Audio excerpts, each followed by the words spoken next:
মুরা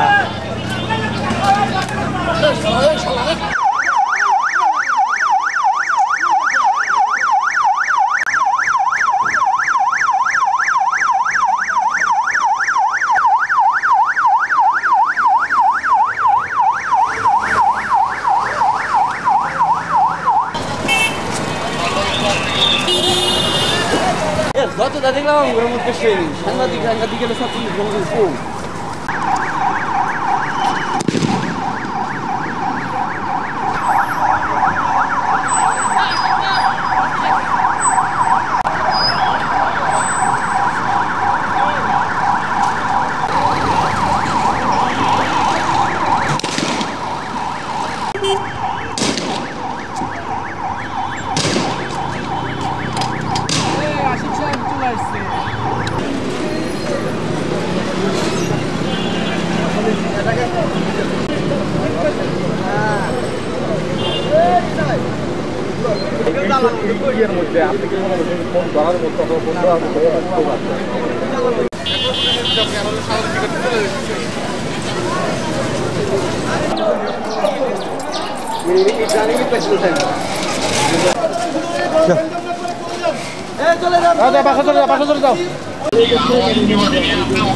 আপনারা জানেন কোটা সংস্কারপন্থী যে সমস্ত ছাত্রছাত্রীরা আন্দোলন করছে তারা আসলে শান্তিপূর্ণভাবেই আন্দোলন করুক, এটাও সবাই চায়।